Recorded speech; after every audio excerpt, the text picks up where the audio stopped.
Super excited to be here at AI Engineer with all of you. I'm Caitlin, and I lead platform engineering at Anthropic. And I'm Angela. I lead platform product at Anthropic. And today we want to talk to you about a concept that we've been spending a lot of time thinking about and working on with our team, which is this idea that we think that tokens should have jobs. So if you're building an agentic system and you're trying to accomplish some specific outcome, you're trying to get something done with agents, there's one lever that everybody pulls in order to get a better outcome, and that's usually increasing your budget, which means you spend more tokens, or you spend more expensive tokens.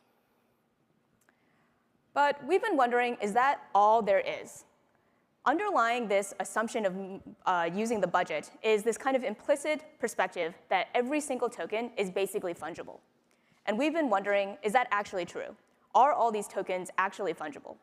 And to test that, we've been thinking, what if we gave tokens jobs?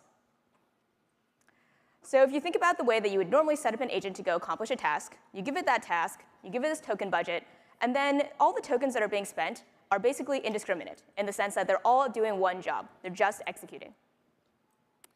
But what if you take some of those tokens and they're not just executing? They're doing some other job. So for example, maybe you take some of your tokens and they're advising the tokens that are executing. Or maybe the tokens that are executing try to get something done well, and you take some other tokens, and you actually grade how well the executor is doing so that it can iterate and try again. Or maybe you have tokens that are dreaming. They're reflecting back on the job that other executors have done and writing learnings to memory so that they can do it again.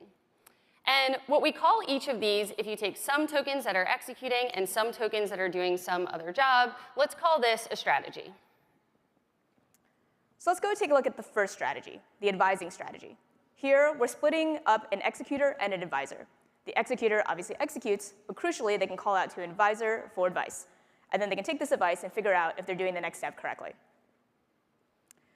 This is really helpful in use cases, for example, if you're building a sales agent. In an ideal world, you'd have that sales agent be able to actually help the sales rep flag when a follow-up is overdue or a deal is stalling. In this construct, having an advisor to be able to kind of make sure that all the different pieces are actually working is really helpful. So another example is grading. Let's say you're executing and you kind of know exactly what good really does look like. You can define this in a rubric. And then each time an executor tries to accomplish that outcome, you can have a grader provisioned that grades how well the executor did while looking at that rubric. And if the executor did a good job, then great, it can be done. But if it didn't do such a great job, you can iterate again until you get that good outcome. So an example in practice of when you might want to use this is, let's say you have a customer service agent, and you're running a store, and your customers are writing in, and they're saying, oh, I should get a refund for this thing. And your customer service agent needs to be able to respond. You probably have some pretty specific criteria on when you would give somebody a refund. And so what you can do is define a rubric that uses that criteria. You can have a grader that goes and looks at the work that the customer service agent is doing and decide, is it getting it right and is it coming to the right outcome? And the last strategy we have is dreaming. So in dreaming, there's an executor who naturally executes, and then there's a dreamer. The dreamer is actually able to inspect the work and the transcripts of the executor, and then it takes any of the findings that it has and it writes them to memory. This memory is re-picked up by the executor for the next round, so ideally would have improved. A great use case for this is if you're building a recruiting agent. Now, recruiting requires a lot of interaction with feedback on whether or not a candidate does or doesn't make sense and if it's a good fit between both parties. And so by taking all this type of data, if you build a dreaming type of strategy on this agent, it's actually able to kind of sharpen the next round so that it's more and more increasingly useful. So let's make this concrete with some experiments. So what we did was we created a bunch of tasks related to financial analysis. And what we were doing with each of these tasks is trying to replicate in the real world an expert human financial analyst. How well would they do on each of these various tasks? And so what we did was we start with a control that's just executing. Let's try each of these tasks, and we'll eval them when we're literally just executing. But then we can experiment with each of our strategies and see how well we perform. So we start with a super basic experiment. Let's just one-shot it. Let's take each of our strategies, and we'll go and just make an attempt to accomplish these tasks, and we'll see how accurate we are.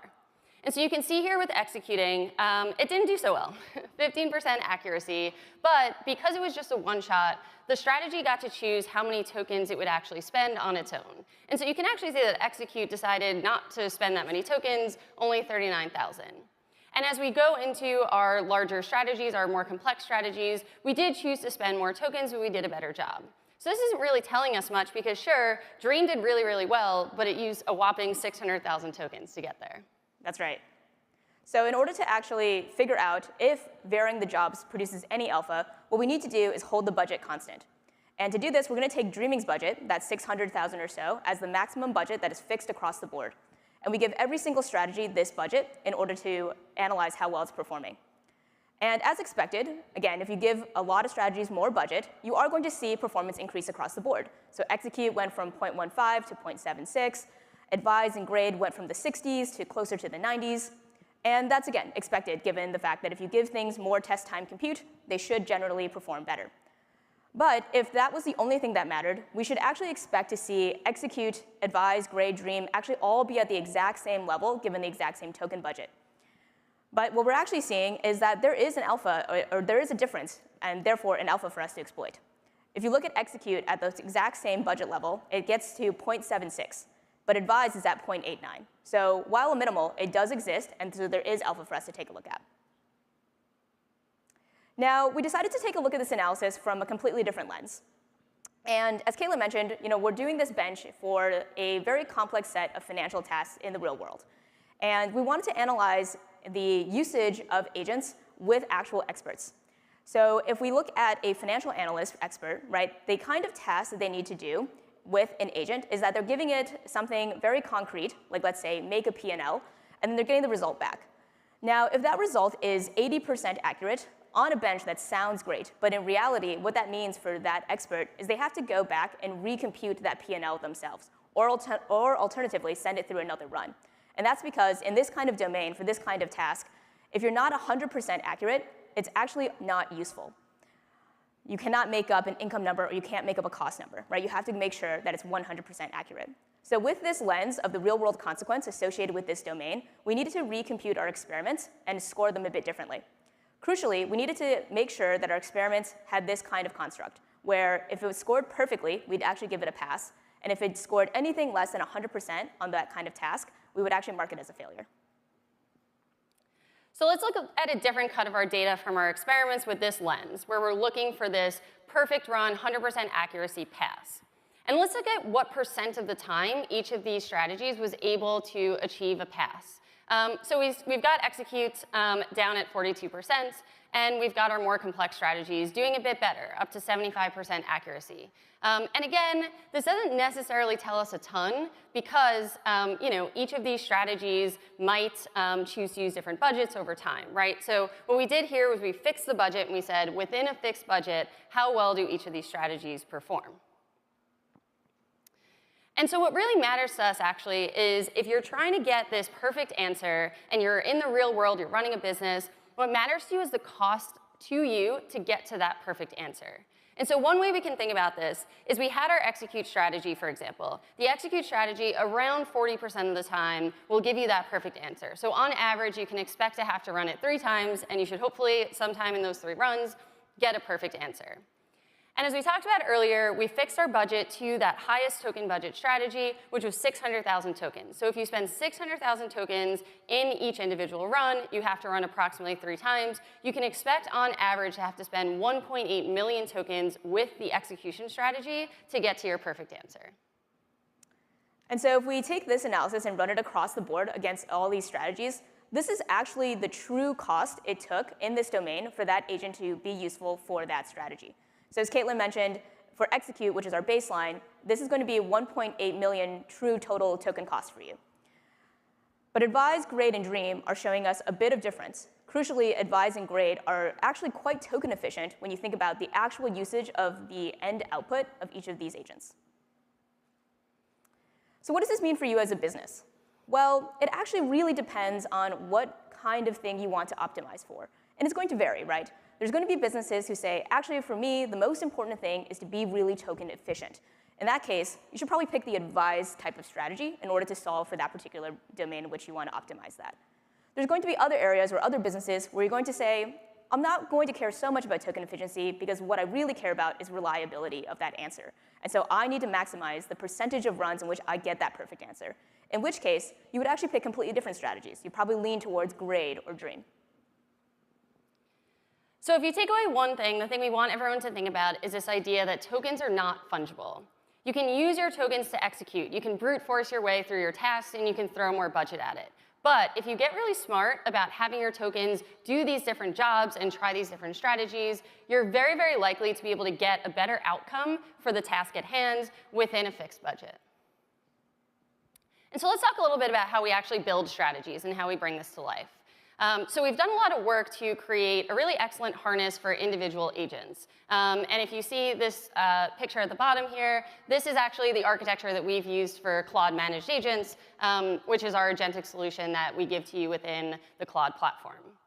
And what we do on top of this is we start to get into the meta harness level, like the multi-agent orchestration and execution level, where this strategy can go and be coordinated between our executor and our advisor or the other agents within our strategy. And some of these, like dreaming and outcomes, we actually give to you out of the box within Claude Managed Agents. So with those set of primitives, it's actually relatively trivial for us to construct this kind of architecture, where we're able to combine these different types of strategies and figure out how they should work together. So for example, it's relatively trivial for us to say, OK, now with this, I can take a task, and I should be able to execute it, but also allow it to advise. And Fable is back online, so we could actually say Fable is the one that's actually advising the executor. And then I can take all these results and say, send them to a grader so that I can make sure that this is verifying in a loop that makes sense.